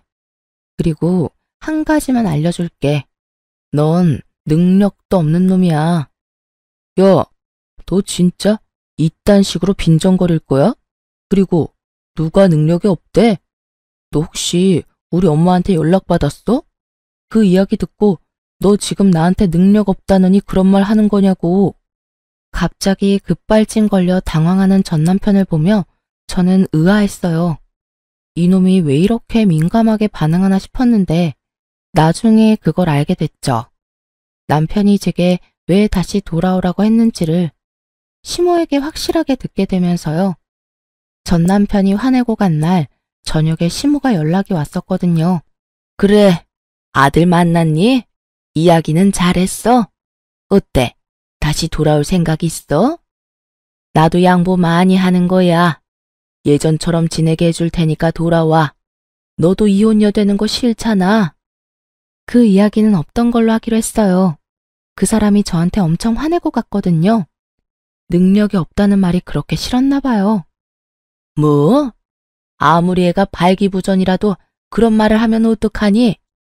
넌 섬세함이라고는 눈 씻고 찾아봐도 없어. 안 그래도 그것 때문에 지금 애가 속상해서 난린데. 시모가 알려준 말에 저는 웃음이 튀어나올 뻔했어요. 그렇게 여자 좋아하는 나쁜 놈의 새끼가 발기부전으로 고생하고 있다니. 그래서 능력이 없다는 이야기에 그렇게 화를 크게 냈던 거였고요. 재혼했으니 재혼한 와이프한테 말하시면 되잖아요. 왜 굳이 저한테 돌아오라고 하시는지 모르겠네요. 걔는 안 되겠더라고. 요리도 못해, 청소도 못해, 시아버지 수발 들라고 했더니 아주 싫은 티를 팍팍 내더라. 내가 똥오줌을 갈라고 한 것도 아닌데 매번 인상 쓰고 인성이 안 됐어, 인성이. 그리고 내가 이렇게 생각해보니 너만큼 일 잘하는 애도 없더라. 제사며 행사며 다 따라와준 너 같은 애를 어디서 또 구해? 그 말을 듣는데 상간녀의 그 썩은 표정이 떠올라서 웃음이 나오는 걸 겨우 참았어요. 그러게, 상황을 잘 알고 유부남을 꼬셨어야죠. 하긴 어찌 보면 저한테는 귀인이긴 하죠. 그 일을 당할 뻔한 저를 자진해서 구해줬으니까요. 그렇죠. 제가 그렇게 열심히 한 건 남편이랑 결혼을 유지하기 위해서였는데 남편이 제가 싫다면 어쩔 수 없잖아요. 그러니까 어머님이 포기하세요. 그 사람은 이미 저한테서 마음 떴거든요. 아니야, 얘. 그런 말 마라. 우리 애 아직도 너 좋아해. 그런데 말을 못하는 것뿐이야. 자기 처지가 지금 그 모양이라. 그러니까요. 전 남편이 그 모양이면 더더욱 재결합은 어려울 것 같고요. 저도 애는 가지고 싶거든요. 저한테 말하는 것보다는 다른 며느리를 맞이하시는 게 더 나을 것 같네요. 하긴 남편 꼴이 그 모양이라 재혼이 가능하겠냐마는 시댁 재력이면 원하는 며느리 구하는 게 힘든 일은 아닐 테니까요. 그렇게 말하고 저는 시모의 전화를 끊어버렸어요. 그리고 나중에 전 남편이 상간녀와 헤어지게 된 진짜 이유를 알게 됐어요. 저에게 했던 거랑 똑같이 했더라고요. 시댁 일 하도록 만들어 놓고 본인은 나가서 또 데이트 앱으로 여자 만나고 돌아다녔더라고요. 그걸 그 상간녀가 알게 되고 여자가 빡 돌아서 전 남편에게 이혼을 요구했다고 하고요. 이래서 제 버릇 걔 못 준다는 말이 생겼나 봐요. 저한테 했던 거 그대로 상간녀에게 했으면서 이제 와서 또 저한테 돌아오겠다니. 돌아가기라도 하면 또 똑같은 짓거리 할 것 뻔히 하는데 제가 그 아수라장으로 제 발로 들어갈 리가 있겠냐고요. 제가 전 남편에 대한 사랑의 마음이 조금이라도 남아있었다면 모를까. 고운 정도 미운 정도 다 떨어져 버린 지금 저한테 뭘 바란 건지. 게다가 본인 몸 상태가 저 모양 저 꼴이 돼서 저한테 돌아오라 하는 건 미친놈이 아닌 이상 생각조차 않을 일이잖아요. 무릎을 꿇고 손이 발이 되도록 빌어도 받아줄 확률 0%인데 무슨 근거 없는 자신감으로 그런 말을 짓거린 건지 생각할수록 답 없는 놈이더라고요. 그 이후로 전 시모는 미련이 남는지 간간히 연락해왔지만 저는 모든 연락을 차단했고 더 이상 연락은 오지 않았어요. 그리고 전 남편은 더 꼴사납게 됐죠. 그 나이에 돈 없어서 부모에게서 독립도 못하고 그 몸 때문에 여자도 못 만나고 이혼을 2번이나 하는 바람에 시모에게 혼나서 눈치만 보는 불쌍한 남자가 됐죠. 상간녀도 지금쯤 후회 열심히 하고 있을 거예요. 전 남편과 결혼할 때 상간녀는 초혼이었거든요. 첫 결혼에 호되게 당하고 스트레스 받다가 저에게 당했던 그대로 당하고 헤어지게 되었으니 자기가 뿌린 대로 열심히 거둔 거니 할 말은 없겠죠. 이혼 후에 저는 결혼 전으로 돌아간 기분이에요. 그리고 지금은 뭐든 제 마음대로 할 수 있으니까요. 글을 쓰면서 그때 일을 떠올리니 여전히 기분이 더럽네요. 그렇지만 이제는 다 지난 일이고 남들에게 허심탄회하게 이야기하고 나니 속이 시원해요. 이 사연을 다 들은 여러분도 제가 많이 답답하게 느껴지셨겠죠? 하지만 그땐 저도 시모의 경제력이 제 가정에 도움이 된다면 그 정도 노력은 할 수 있다고 생각했었죠. 지나고 나선 얼마나 바보 같은 생각이었는지 알게 되었고요. 저는 제 가정을 지키기 위해 부단히 노력했는데 시원하게 제 뒤통수나 쳐버린 전 남편에게 하늘도 노해서 천벌을 내렸나 싶더라고요. 영원히 그놈은 죽기 전까지 평생 고통받았으면 좋겠어요.